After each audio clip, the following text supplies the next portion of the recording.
I want to raise an issue, guys. Oh, no. It's a terrible way to start the year. The persistent Rational Security 2.0 ragging on me is getting old. Is it hurting your feelings, Benjamin? It's hurting my feelings, guys. Host emeritus Benjamin Wittes. Yeah, it's hurt my feelings, guys. You know, every episode there's like a dig, and I actually listen, and they hurt. We just wanted to check if you were listening. Exactly. Yeah. You could have asked. We do this for all our listeners, Ben. That's what you don't understand. We're insulting each and every one of them regularly throughout these episodes.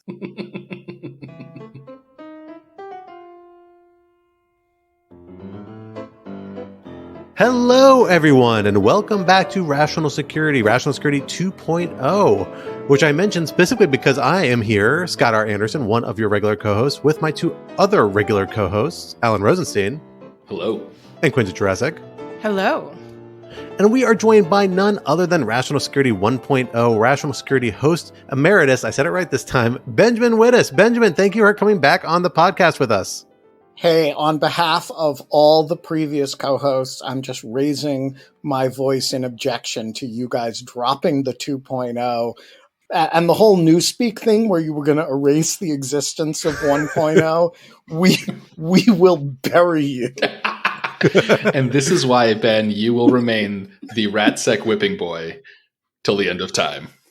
We've already chipped your faces off of natsec. Oh God, now I'm going to blank on the name of the stupid mountain with the president's face on it. What is it called? Rushmore. Rushmore? I like natsec though. Mount Rushmore. Natsec. Off Rational Security Mount Rushmore. You are no more. We've pulled your statues down with ropes. We've dragged them through the streets. We've discarded them in our public parks under piles of dirt. Well, as the discarded, I'm not sure if I'm the discarded Lenin statue or the discarded Robert E. Lee statue or the discarded canceled virtuous person who got canceled anyway because they were busy tearing down all the other statues. But whichever I am, I curse you all from my trash bin. You're one of those Soviet encyclopedia entries that then has to be backfilled by like a much longer entry about a river or something when you're disappeared in one of the purges. That's right. Well, with that in mind, I think it's time to look not backwards, but forward to the coming year, because this is what we are calling the 2023 and Me edition of Rational Security, a title to which Alan Rosenstein receives full credit, because we're looking ahead at a couple of issues that have come out in the last few weeks and that point in new directions moving forward for our country, for national security policy on a number of fronts. And we're excited to talk about them with you, the listener, here today. Topic 1, watch out, you might get what you're after. And in case you don't recognize that this is, of course, the opening line to the Talking Head songs burning down the House, because that is what is happening right now as we speak in the House of Representatives. Nice. For those not watching, I like that you had to actually do the first line of the song rather than just saying the title. Burning down the House. That was too easy. It wasn't obscure enough. I haven't done enough obscure song lyrics lately. I got to work it back on. It wasn't exactly obscure either. But as we record, the newly Republican-led House of Representatives is in the midst of an unprecedentedly chaotic beginning, with its own members unable to agree on who will serve as Speaker. I think we're on vote 2 currently for Kevin McCarthy as we are speaking. Who knows where this will end by the time, or if it will end by the time this episode actually comes out. Where do we think this all might lead, and what more should we expect from the 118th Congress? Topic 2, title and reversed? The Supreme Court interrupted its holiday break to issue a temporary stay of a lower court order that would have ended Title 42 policies, allowing for the summary return of individuals caught trying to enter the United States on COVID-related public health grounds at the request of several Republican-led states. That is a terrible introduction for very complex issues, but we'll dig into it more deeply when we actually get to the topic. What do we think the Supreme Court's intervention might mean for these policies, and what does their persistence tell us about immigration politics more broadly? And topic 3, a boom market for things that go boom. U.S. arms exports to NATO allies nearly doubled in 2022 due to Russia's invasion of Ukraine. But what might becoming an even larger arms exporter mean for U.S. foreign policy? For our first topic, Alan, let me hand it over to you to get us started. Okay, so it's always useful when we're doing these recordings to say when we're recording on Tuesday, but I think it is particularly important to do so right now. It is currently 2:51 Eastern Time, and I have the New York Times live update page about the a vote for the Speaker of the House open. We're on, as Scott mentioned, ballot 2 for the vote to the Speaker of the House. So far, Democratic party head Hakeem Jeffries is actually leading, though, of course, he's not expected to get the 218 majority. Kevin McCarthy is trailing right behind, and there seems to be some interesting momentum about votes for Jim Jordan, who is in this awkward position of getting votes from the hard right that doesn't like Kevin McCarthy, while also trying to get his supporters to vote for Kevin McCarthy. It is a truly fascinating mess that is going on right now. Not quite unprecedented in American history, but not for a century has the speaker not been chosen on the first ballot. You have to go back to 1923 when the speaker was chosen on the 9th ballot. And then the longest time it took was in 1855 when the speaker was chosen on the 133rd ballot. Hopefully we won't get quite there. It's not the most auspicious beginning to this new Congress, but I think it is important to focus on it because if, of course, the House can't elect a speaker, it can't really do anything. So let me ask you, Quinta, as our resident Molly Reynolds watcher, Molly, of course, being our resident Congress watcher. Therefore, you are the closest thing we have to our Congress watcher on this podcast right now. What's your sense? Do you think Kevin is going to pull it out? I don't know, man. I mean, I should say to start off that I am but a poor pale shadow of Molly Reynolds. And I will do my best to channel her wisdom here. So anything smart I say should be attributed to her, and anything wrong that I say is entirely my fault. I do think, I mean, it was pretty clear. Well, maybe that's overstating it. I think it was clear that McCarthy was going to have trouble winning on the first vote for speaker going into today. He's had a month or so to shore up his position, and as of some reporting last night, seemed to not have done particularly well, which maybe also doesn't speak well to his ability to sort of wrangle his caucus if he does have the speakership. And today, I think there was speculation that there might be, 3, 4, 5 Republicans voting against him. I think on the first round, there were 20, if not more, which speaks to a really, serious opposition to him on the right. And the main thing he has going for him is just that there's not an obvious other person. As Alan mentioned, Jim Jordan is getting some votes from the far right, ironically, because Jordan is, of course, supporting McCarthy. There's some sort of weird splintering of the fringe. So Marjorie Taylor Greene supported McCarthy, it seems like mostly so she could get her committee seats back after she was stripped from all her committee assignments in the last Congress. But other members of the Freedom Caucus and others on the far right, like Lauren Boebert, are not supporting McCarthy. So it's a real disaster. I think the number 2 that I've seen mentioned most often is Steve Scalise, who sort of has the hard right creds. Recall that he once referred to himself as David Duke without the baggage, but is maybe a little bit less of a bomb thrower, but it doesn't seem like people are really coalescing around him either. And I think the problem here is just that, the right fringe has no interest in actually governing. Like there's not a candidate that they want to put forward because there aren't really things that they want to do. They want to get on television and yell. And that creates kind of an intractable situation, especially for someone like McCarthy, who there's been a lot of profiles written about him recently, sort of all essentially saying, he's very good with people, but he's maybe not the brightest bulb on the Christmas tree and doesn't have a huge amount of control over his caucus. So the whole thing is a disaster. And I don't know, man. I mean, let me just say, if I were John Boehner, I would be, I hope that somewhere he's drinking a big glass of red wine and smoking a cigar and smiling. I just want to interject for a second to say that the Times is reporting that McCarthy is on track to fall short again on the second ballot. So we are now getting into, which is interesting, right? Because there was always a possibility that, well, fine, the far right wants to smack him around a little bit on the first ballot, embarrass him, but ultimately they're going to come home. But once you get past the second ballot and the third ballot, then the 66th ballot is a lot closer. The 133rd ballot is a lot closer. So I'm just throwing it out to you, Scott and Ben. I mean, is this going to be an ugly period, but we're going to get through it, and the Republicans are going to figure out who they want to lead them, and we're going to have something that looks like a normal House of Representatives, or is this just the beginning of a very, very long clown car for the next 2 years?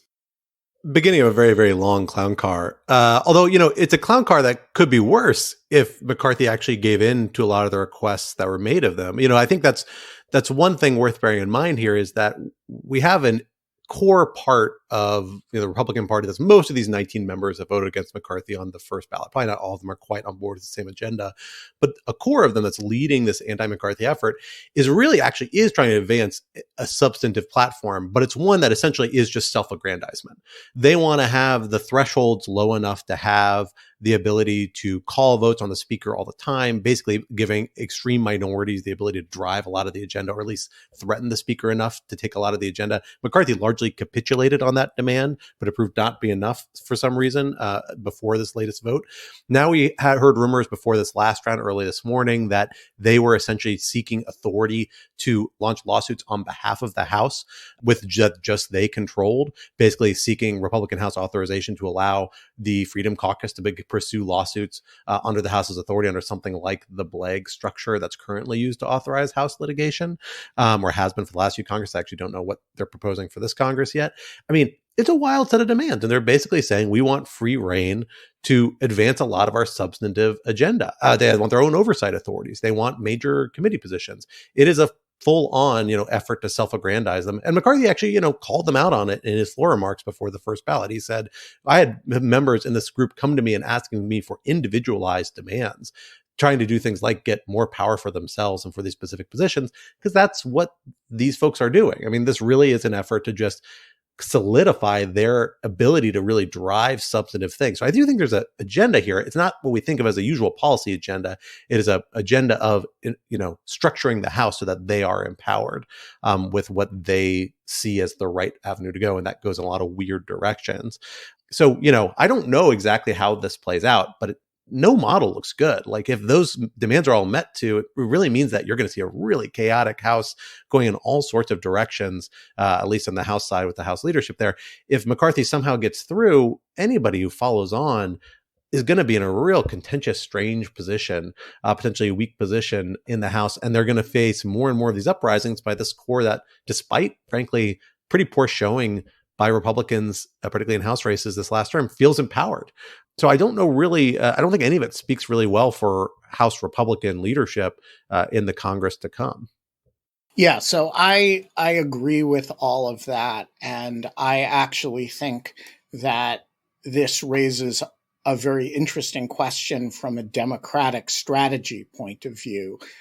So far, the actions of the Democratic minority has been to show absolute unity behind their speaker candidate, Hakeem Jeffries. This has the benefit of being, sort of highlighting Democratic unity and comparative sanity against the mayhem on the Republican side. But I think it lacks a certain imaginative quality of kind of bringing out the kookiness of what the Republicans are doing. Because Scott made a point that I think is really worth hammering here. There is no policy issue at stake here. This is purely about, does the farthest of the far right have Kevin McCarthy over their knee and can spank him at any time? Or does he have any independence of movement? There's no, policy dispute. So I was thinking, what would I do if I were the Democrats and I had this complete unity and the ability with my own nominations to highlight how ridiculous the Republicans are being?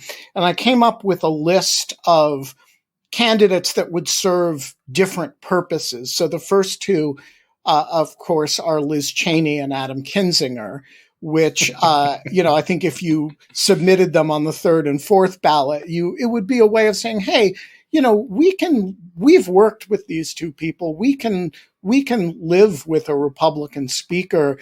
if you can get 5 people to vote for a sane Republican, we will cheerfully live under Liz Cheney or Adam Kinzinger. So that's my nominees for ballots 3 and 4.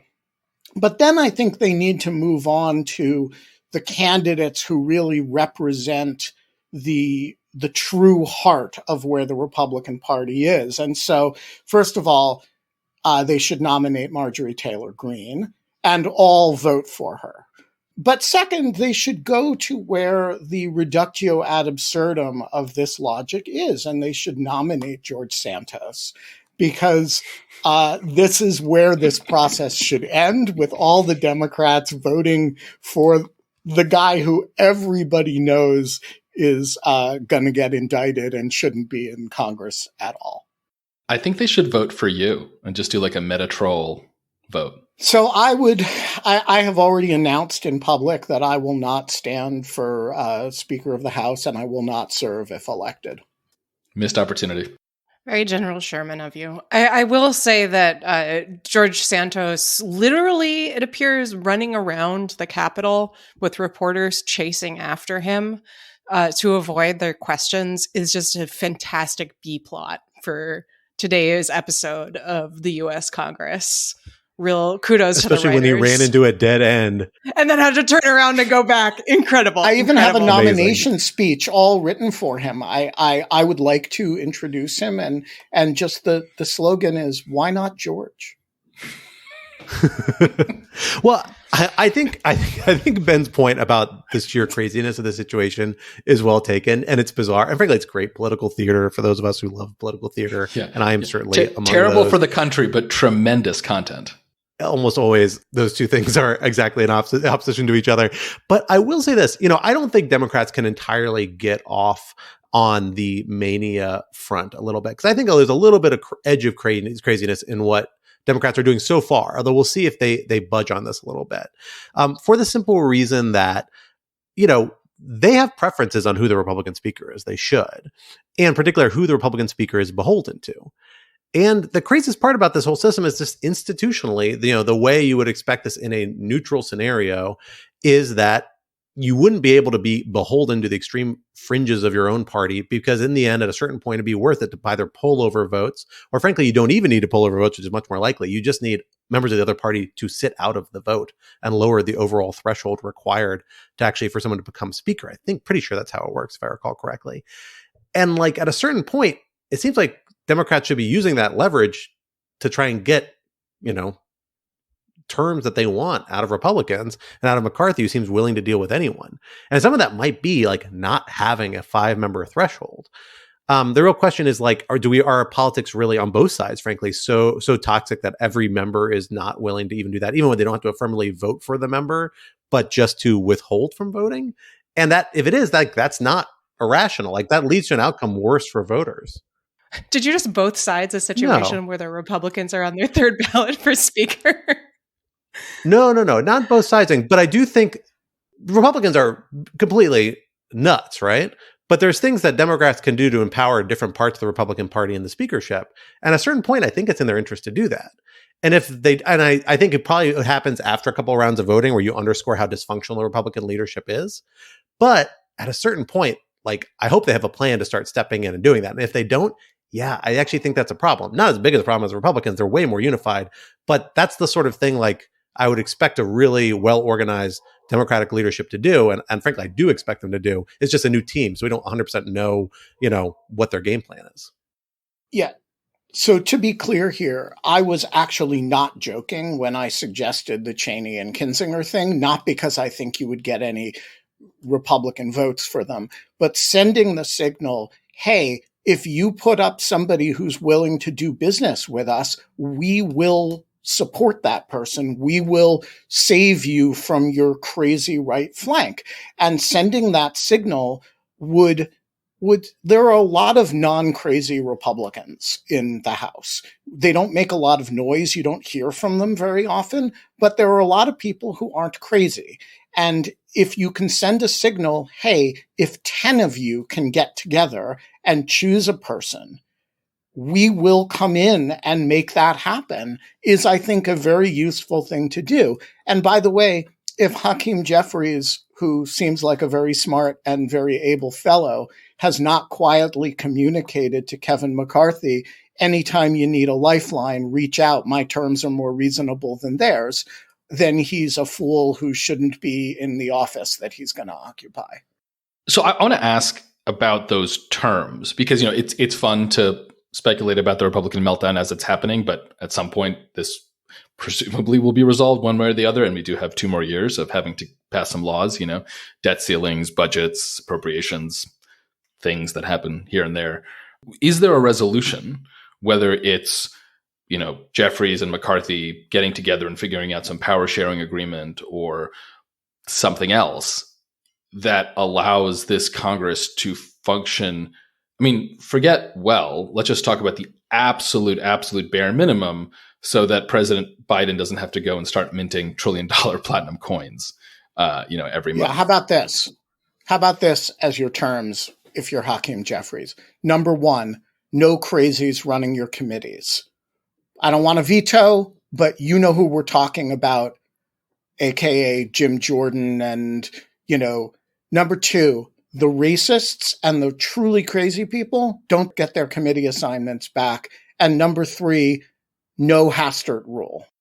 And can you just remind the listeners and maybe me what the Hastert rule is? Because I have The Hastert rule is that you don't bring anything to the floor as the Republican leadership unless it gets a majority of the majority. In other words, you don't rely on Democratic votes. And this has been one of the most polarizing things that has, it's been essential to keeping the Republican caucus together. And it has prevented exactly this sort of thing from happening in the past. It's one of the things that has kept that small minority of true crazies empowered enough so that they don't burn the house down. Now they're burning the house down anyway. So fuck them. Well, there's our explicit rating for the week, everyone. But what do you actually think the odds are of some kind of agreement along those lines? It strikes me as like 0.00001%. It's extremely hard for me to imagine. I think it depends how crazy the crazies are, right? So if you imagine that the crazies are trying to put on a show so that Lauren Boebert can go home and say, look, I'm not Marjorie Taylor Greene. I'm not one of those squishes. I'm really the real deal. Then this takes 3 or 4 votes, maybe 3 or 4 days, and then you go on. But if you hypothesize that these are people who are actually insane and they believe all this stuff, just like they were pro-insurrection because they don't believe in the things that, we believe in, like democracy and elections, and they're just power-obsessed mad people, then they have, the ability to block something, and they're going to extort whatever they can get for it. And then it could go on for a long time. And eventually, if you're Kevin McCarthy, or if you're some other sane Republican, and Kevin McCarthy is sane, he's utterly without principle, but that might help him here. Eventually, you have to say, where are some other votes that I can compensate for this with? And there's only one place to go for them.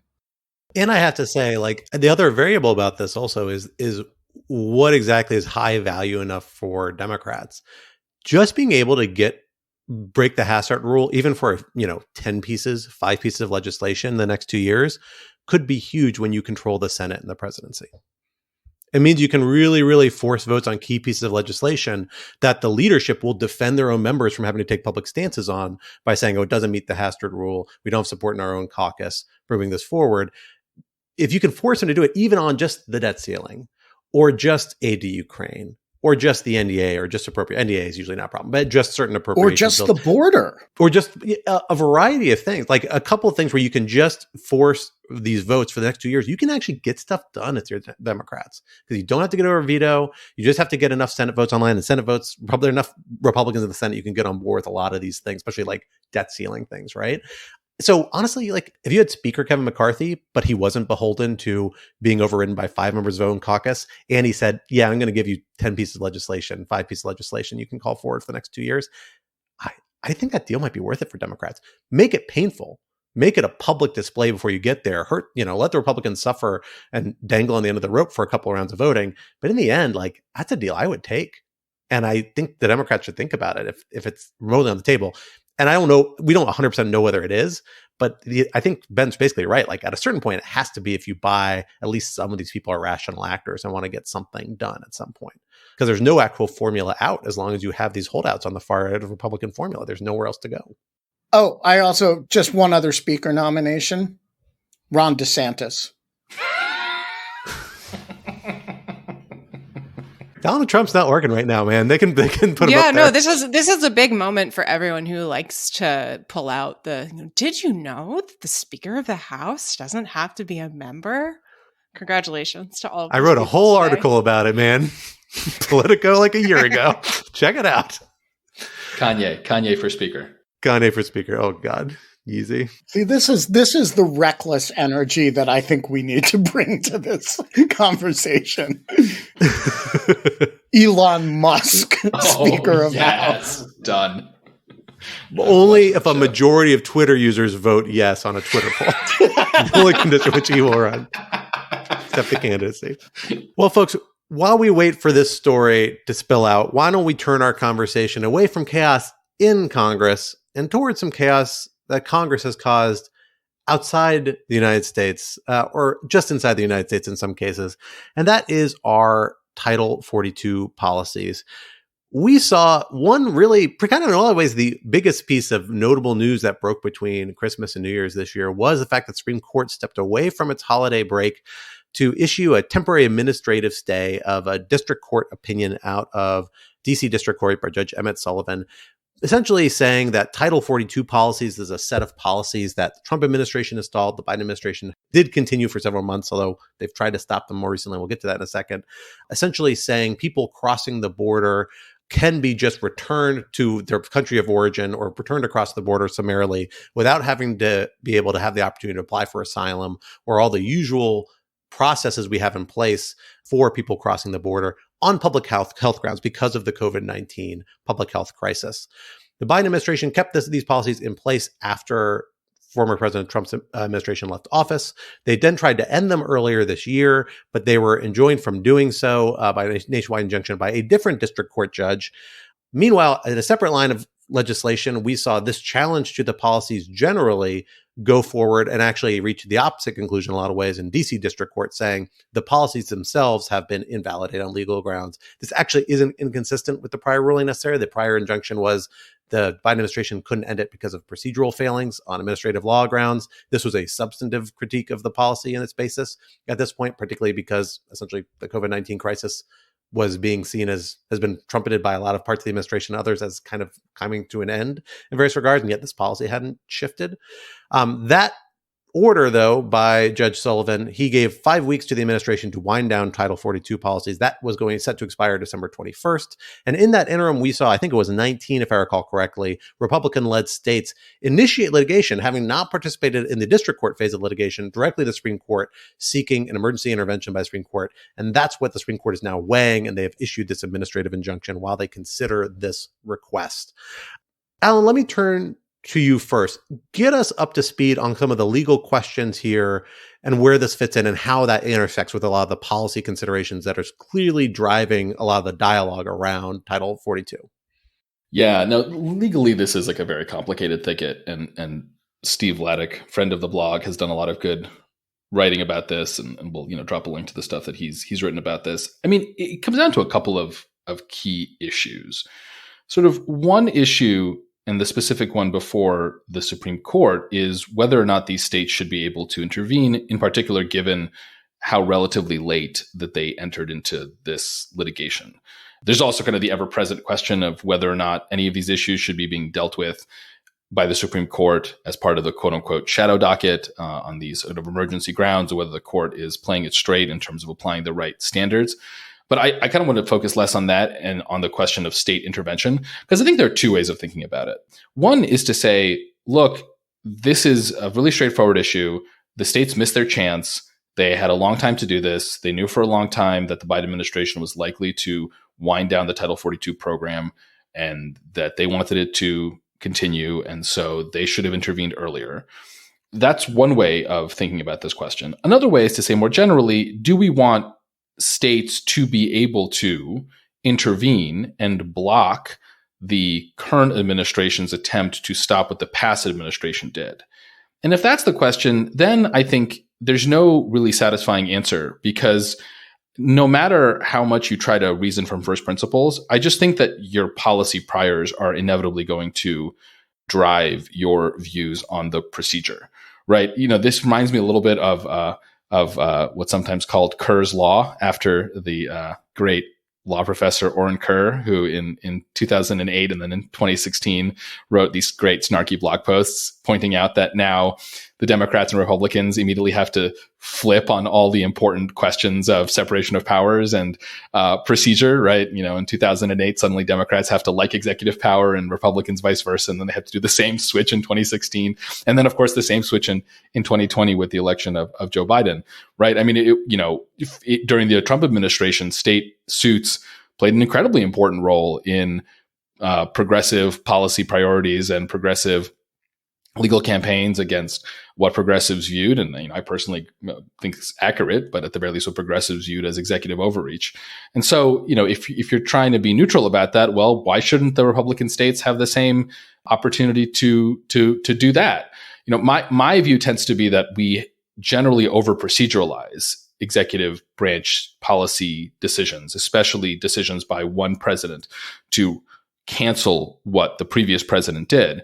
And, my preferred view would be that unless the administration is lying about the reasons what they're doing it, they should basically get a lot of flexibility to cancel what the previous administration did, because elections have consequences. I think, frankly, that Trump should have been able to cancel DACA on those grounds, just as I think that Biden should be able to cancel the Title 42 blocking of immigration on those grounds as well. So I think that's where some of the legal issues get. Now, that's, of course, different than the policy issue, which is that Title 42 is, just kind of, I think, ridiculous, especially at this late stage in the pandemic. But that is a different question from the legal issues.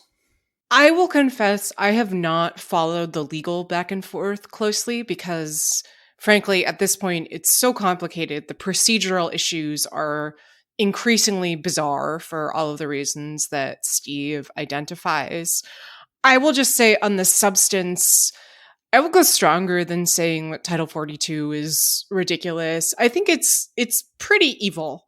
And what I mean by that is that this is an authority that until the spring of 2020 had never been used to keep people out of the country in large numbers. It was implemented against the advice of the CDC director at the time, who felt that it was not necessary. Well, I should say also it was widely decried by Democrats at the time that it was implemented as an example of the Trump administration's sort of racist and ugly policymaking when it came to the border. And yet now it has continued into the Biden administration and has become this kind of article of faith, that this is something that, of course, we've always been doing, and therefore it should continue. You see Democratic senators arguing for it to continue. At this point, it is completely disconnected from whatever public health rationale ever existed, which it didn't to begin with. I think it is ugly also in that it connects the idea of people trying to enter the United States with the notion of disease, uncleanliness, which is historically a very, very ugly idea indeed, and I think was a useful tool for the Trump administration for that reason. But the most ugly part about it is just that it results in people having to live in unbelievably dangerous circumstances. It means that if you come to the US seeking asylum, you can be turned away and sent back to the country from which you are seeking asylum. It means that even if you aren't turned back, you might be forced to stay in Mexico under increasingly dangerous conditions. There's been a lot of reporting about kidnapping, violence in cities along the US-Mexico border precisely because of this. And it's just awful. And it's essentially made it impossible, might be too strong, but extremely difficult for asylum seekers to seek asylum in the United States, which they are entitled to do as a matter of law. So it just strikes me as this sort of end run around legal obligations that the United States has. And the government has been able to kind of get away with it, I think, because there's an out of sight, out of mind component.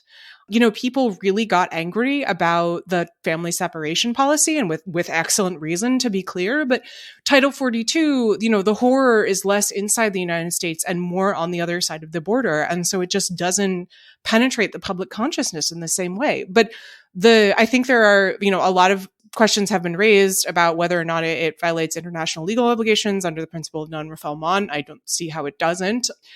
And it's really, really brutal. And I think is an example of how, when it comes to immigration policy, the Trump administration was extraordinarily successful in changing the policy conversation so that this incredibly harsh, restrictive immigration policy becomes the norm and the baseline from which everyone else has to make an argument to depart.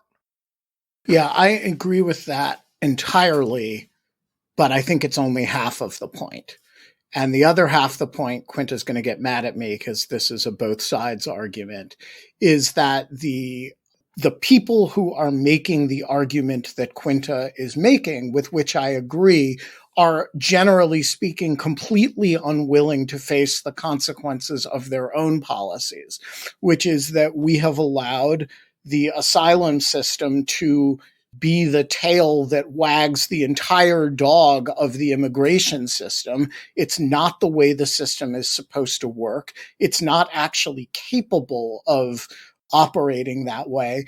And so you have this, it's now hundreds of thousands of people who have non-meritorious asylum claims, who in fact will not get asylum, who come announce that they are seeking asylum, and as a consequence of which are admitted and paroled into the country.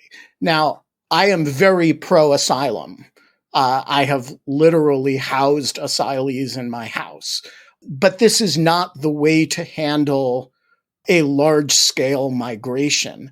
And the problem with what the Biden administration has done, instead of coming in and doing what it I think intended to do, which was to come in, set up a series of alternative pathways to entry for people who are under genuine stress, some of them climate-induced, some of them gang pressure-induced, some of them just economic conditions-induced, but who are not actually eligible for asylum. They got spooked on that because of the whole caravan rhetoric and the early Republican rhetoric of, you know, a crisis on the border. And so they abandoned the part of what the campaign had talked about, which was, you know, thinking rationally about how to handle large-scale migration, which is happening, which we have to deal with, but is not fundamentally about asylum. And so you have one side that wants to separate children from families. You know, I agree, the Title 42 stuff is completely indefensible, and it has nothing to do with public health. It has everything to do with managing a large-scale immigration. And that's wrong. And then you have another side that wants to pretend that a large-scale immigration is not happening, and that what is in fact happening is that there are a lot of asylum applications, and we have individual duties to each one of them. That is neither of these. They're not morally equivalent in my view, but they're both really stupid. And they're bad ways to run an immigration system. And we're, you know, paying a price in the incoherence of our policy for the fact that both sides are unwilling to confront the situation effectively. Yeah, look, I'll walk into this trap. I'm the woman on the show. My bleeding heart just weeps for this situation. Look, it is horrible what happens to people under this situation. And I do think that, you know, seeking asylum is a legal right. Does the immigration system work perfectly? No, obviously not. I do think that it is incredibly ugly how the Biden administration has allowed the center of gravity on immigration to be shifted toward this really ugly xenophobic nationalist pole. which is not just, a function of sort of ugly rhetoric, but it actually does result in people getting hurt and dying in large numbers. And I think that's unconscionable.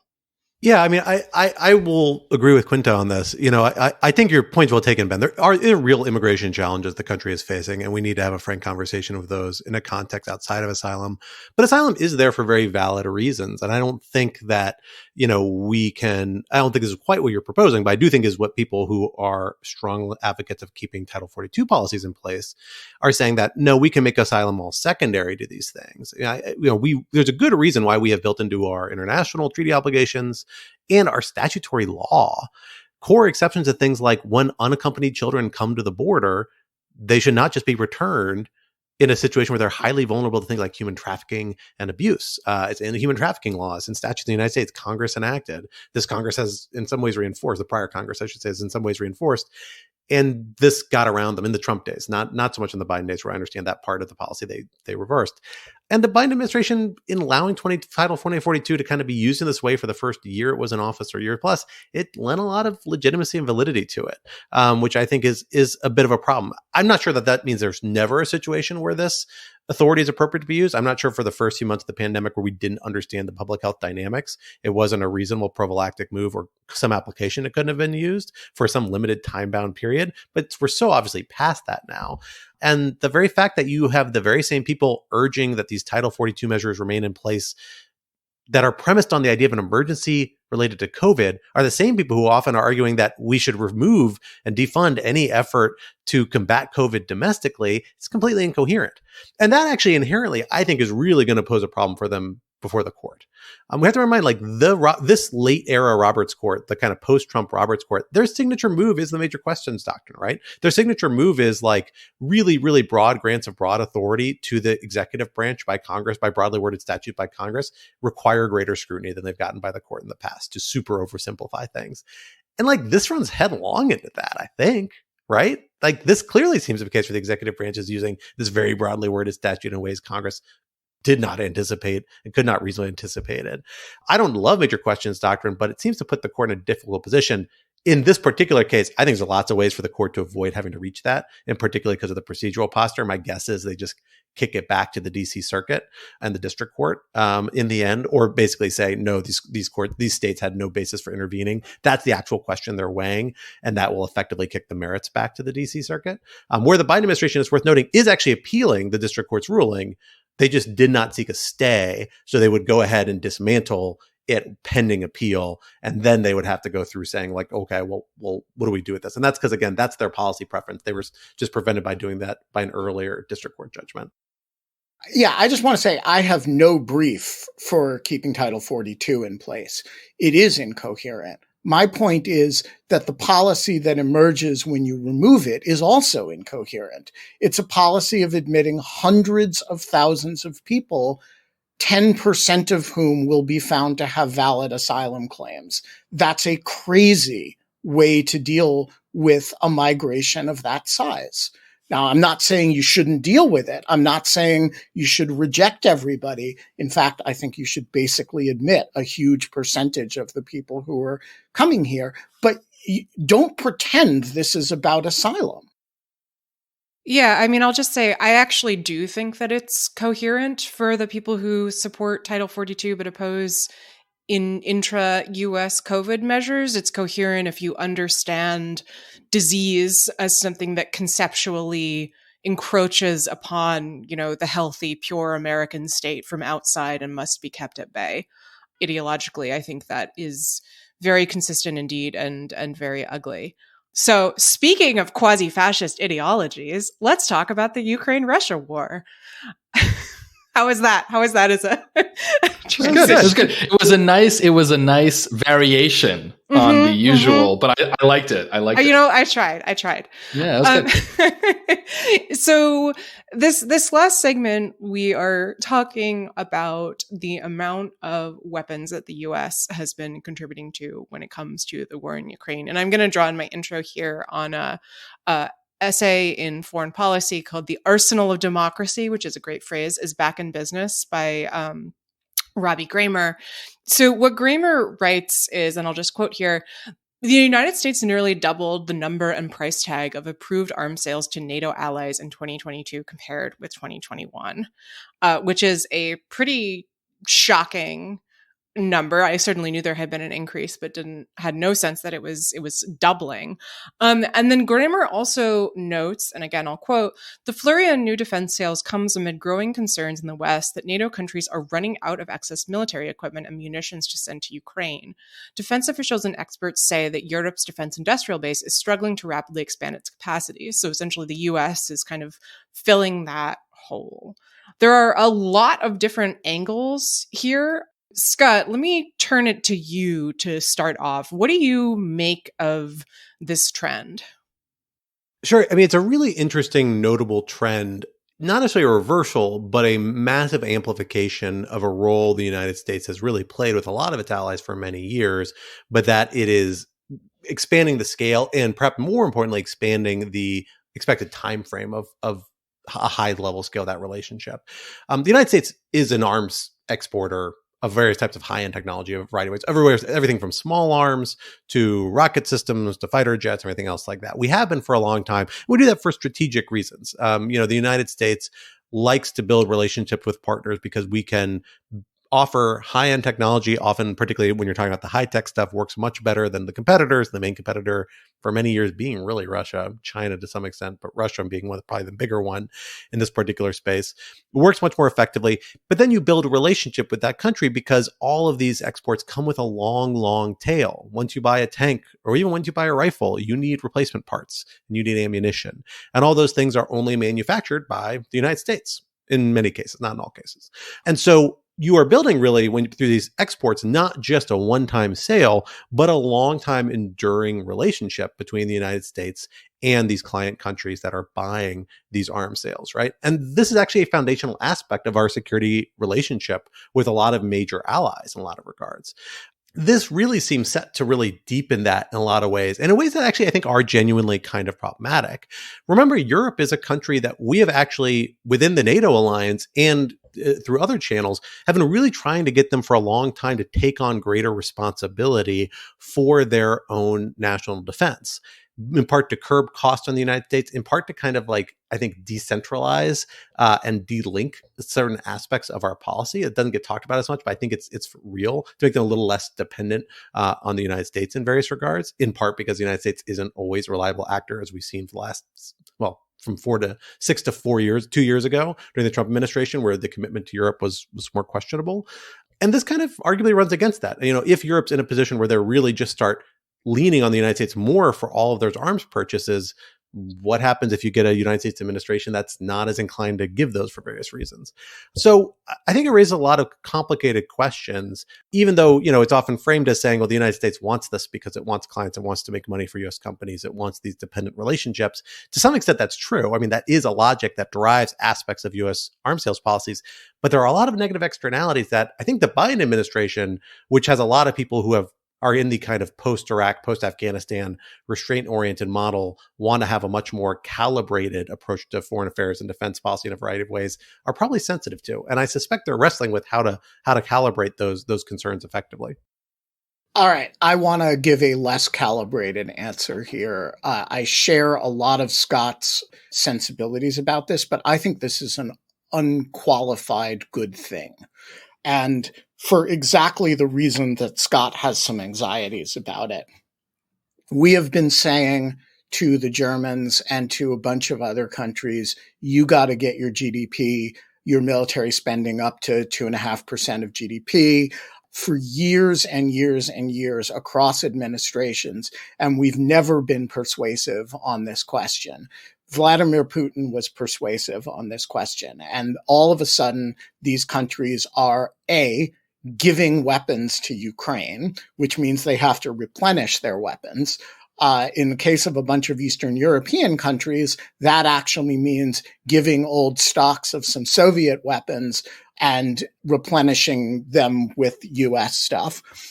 This is part and parcel of a very deep strengthening of the NATO and the Western alliance, and that it should be oriented around purchases of stuff that are actually made in the United States and contribute jobs without being pork, by the way. These are stuff that these countries actually want, and we're in a position to help democratic countries bind themselves more closely to the Western alliance by way of supporting Ukraine in a fashion that increases U.S.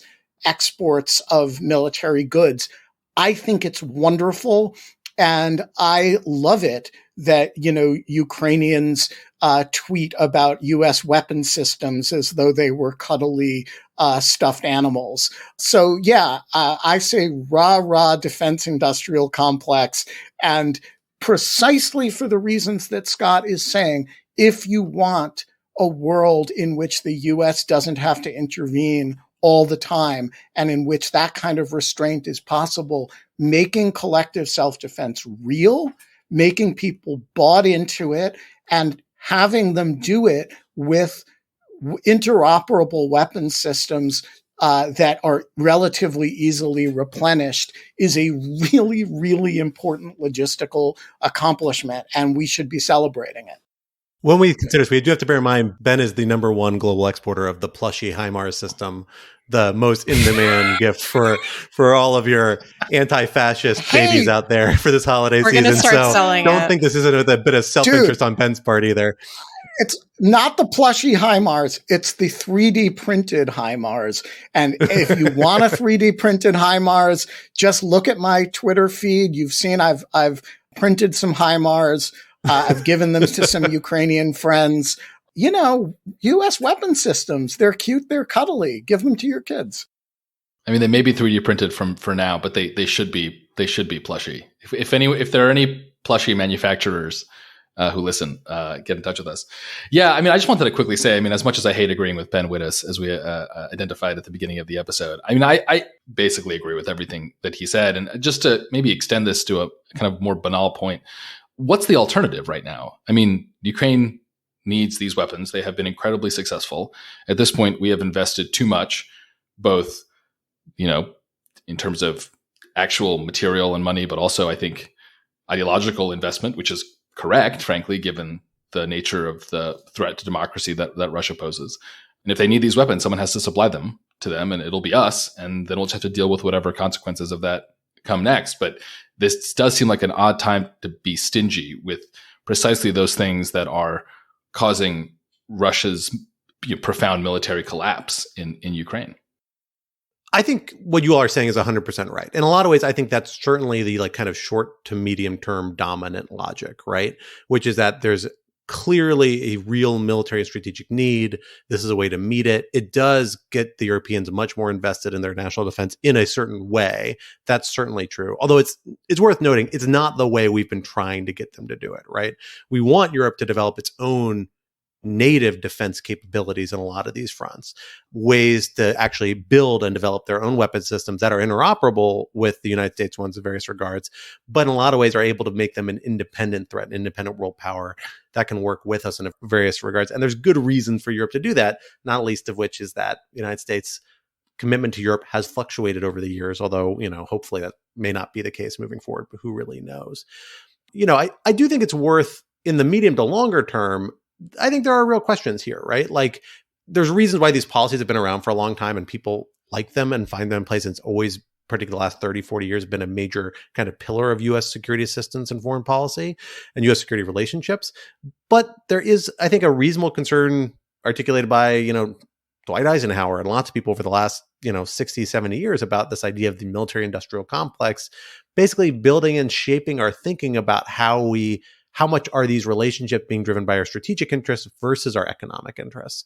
And I don't love that they actually two are being bled together in different ways. I think describing the possible positive externalities like you have, Ben, is accurate. But I worry when we begin to lump them together as to what is driving the policy. I don't know if we've done that yet. I'm not sure we will, but I worry. I don't think it's illegitimate or unreasonable to worry that might one day kind of enter the equation. Yeah, Scott, I don't disagree, but my question is, on what margin are we talking about? I mean, there's no question that we have a military industrial complex. We had it when Dwight Eisenhower warned about it. We've had it ever since. We had it during the Cold War. We had it after the Cold War. I mean, the entire F-35 program exists in large part to sell these jets to our allies. And so my question is, without taking anything away from your sort of theoretical analysis of the problem, which I think is well taken, at this margin, which is to say, giving Ukraine more HIMARS, giving Ukraine more whatever else they need, is that the margin that we should worry about, given that at least in this case, the benefits of, for once the United States actually being able to support the good guys almost without any ambiguity, is this the margin that we should be worrying about this problem? No, I agree. And that's why I think it's a medium to long-term concern more compared to the short and the medium. But we have to bear in mind, this isn't just a short-term policy we're implementing. I mean, we are structuring our relationship with Europe, which is that if this pattern continues, probably for not that much longer, given the sheer scale of turnover, we're seeing particularly for all these governments that were still using Soviet and post-Soviet based equipment and are transferring that to the Ukrainians because that's what they know how to use. And they're replacing those stocks with American-built, Western-built weapons and armaments, overhauling their system. They're building whole new relationships of dependency on the United States.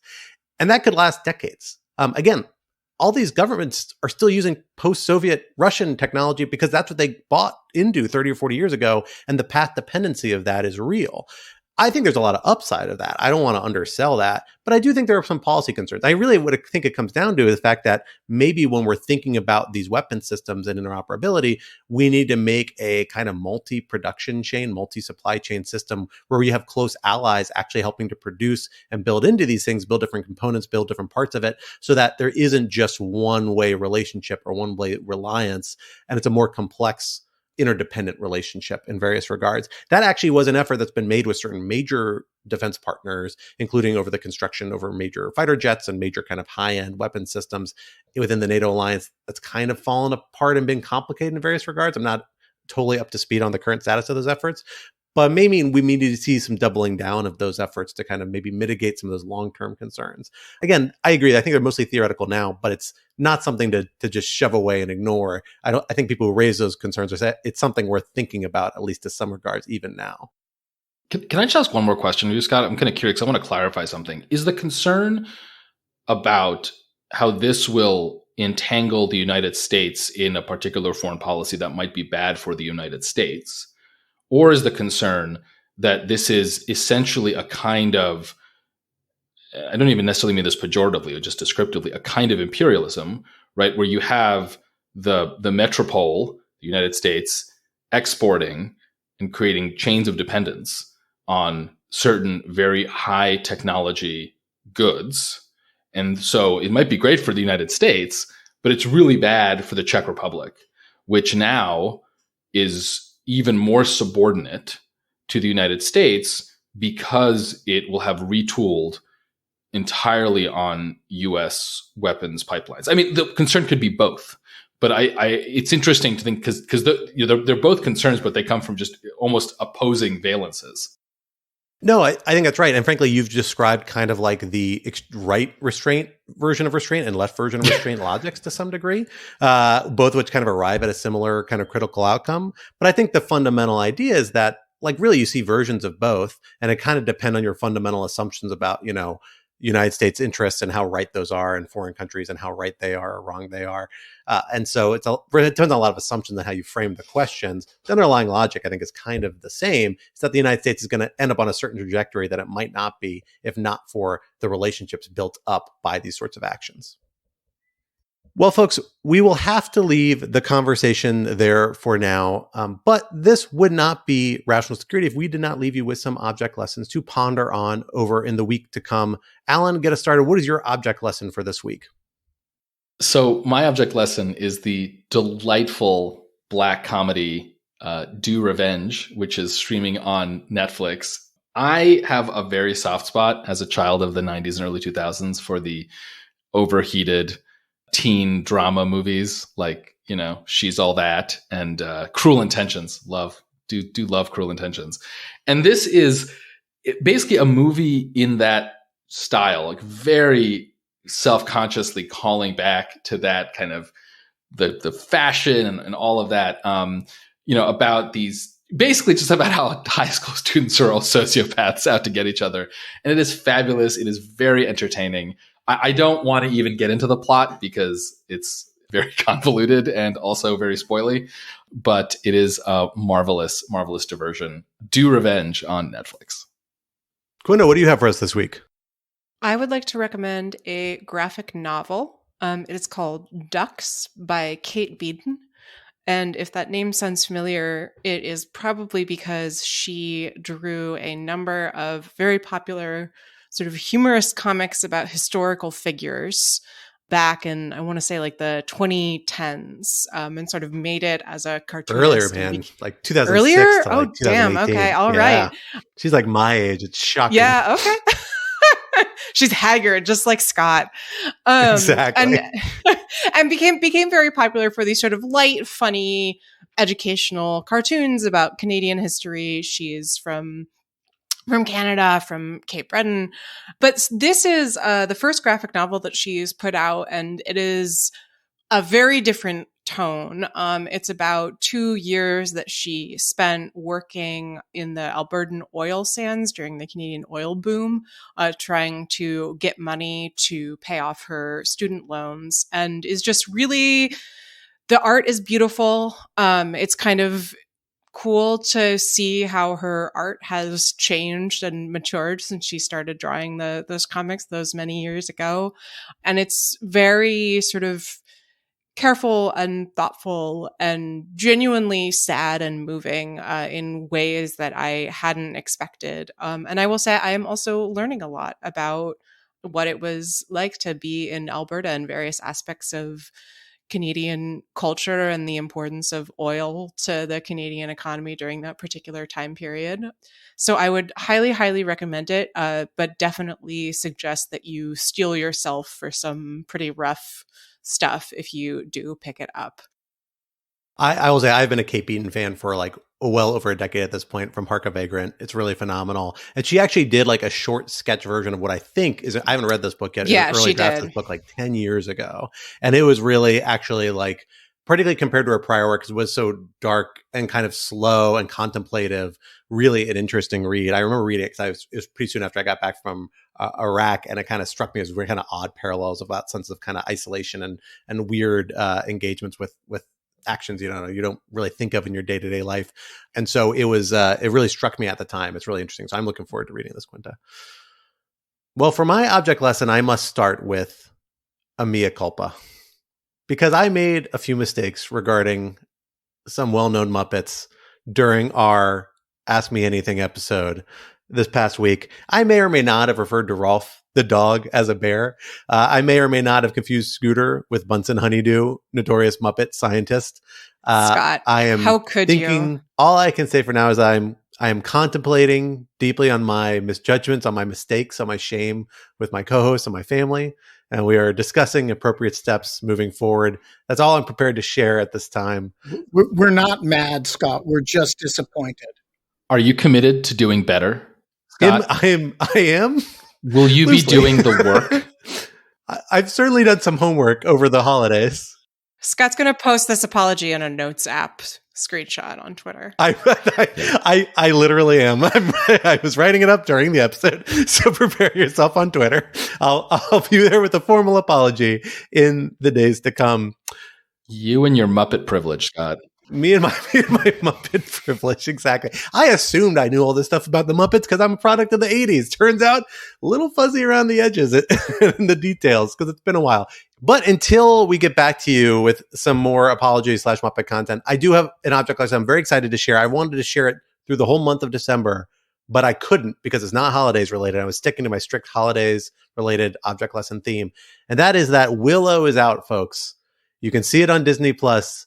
The Willow live action television series finally creating a sequel to the movie 30 years later. I gotta be honest with you, I think it's really good. I'm really enjoying it. It's got some kind of uncharacteristic rock tracks. It's got some very updated like characters and relationships, cool action sequence. So if you like swords and sorcery and all that stuff, check it out. I've only seen the first 3 or 4 episodes because I watch it mostly when I'm doing save it for long Peloton rides, but which I haven't done the last couple of weeks. But once I get back into it, I watch the rest. I'm confident the rest is going to be as good as the first few episodes. So check it out. I am not at all disappointed. I am in fact quite loving it. So happy to pass along a thumbs up endorsement for Willow on Disney Plus. Ben, what do you have to bring us home for this week? Well, I thought of doing a pen to my hero, George Santos, but I just saw a tweet that he was sitting by himself in the back of the chamber and no one was talking to him. And one congressman went up and introduced himself. And he, when he said who he was, the guy bolted away. Can I just say, like, I know that everyone hates George Santos and obviously he's terrible and he's probably a criminal and obviously shouldn't be He's seated. an icon. But relative to the actual bad people in politics, like he strikes me as there's like something almost endearing about how old-fashioned. Which among us has not committed check fraud in Brazil and made up our entire resume? Wasn't he at January 6th? Oh, okay. Well, then I he says he is. Who knew? Yeah. Maybe I take it back. I don't know who his source is on that one, but I would double check it. Well, I feel like other than bringing attention to his lonely plight now, I shouldn't use him as an object of fun. However, I did this weekend go see Mike Birbiglia's new show. And I want to say that if you happen to be in New York and you happen to be able to get tickets for the last 2 weeks of the show, go see it. It is, I mean, first of all, so funny that I actually had trouble breathing during a segment of it. I triggered an asthmatic reaction and could not get enough air in to prevent myself from becoming quite lightheaded. That's how hard I was laughing. Mike, why didn't you just finish the job? Come on, man, be funnier. Just a little bit funnier. But it was also very moving about, this process of realizing you're middle-aged and you're on the way to an early death, which speaks to so many of us. And I just say, like, if you're in New York, if you have the opportunity to go see it, it's called The Old Man in the Pool, and it is very worth your time. Yeah, 84 minutes, extremely well spent.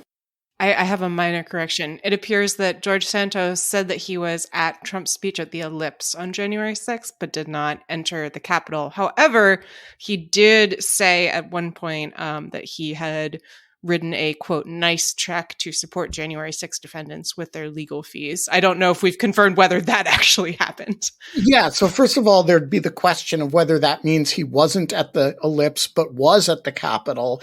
Does it mean when he wrote the check, did it cash? Yeah, it was a Brazilian check, you understand. So that's how to read George Santosisms is going to be one of those mystical, it's like the entrails of a goat. I am looking forward to when we finally get the security footage revealing that he was in fact in a Quiznos on K Street the whole time. But until then, that brings us to the end of this week's episode of Rational Security 2.0. It is, like its forebear, a production of Lawfare. So follow us on Twitter at RATL Security and be sure to leave a rating or review or wherever you might be listening. While you're at it, visit lawfareblog.com for our show page with links and past episodes, for our written work and the written work of other Lawfare contributors, and for information on Lawfare's other podcast series, including the daily Lawfare podcasts and our weekly sister podcast, Chatter. And be sure to sign up to become a material supporter of Lawfare on Patreon for an ad-free version of this podcast and other special perks. Our audio engineer and producers this week were Noam Osband of Goat Rodeo and Kara Shillen of Goat Rodeo. And our music, as always, was performed by Sophia Yan. We are once again edited by the wonderful Jen Patcha Howell. On behalf of my co-host Quinta Allen and our special guest co-host emeritus Benjamin Wittes, I am Scott R. Anderson, and we will talk to you next week. Until then, goodbye.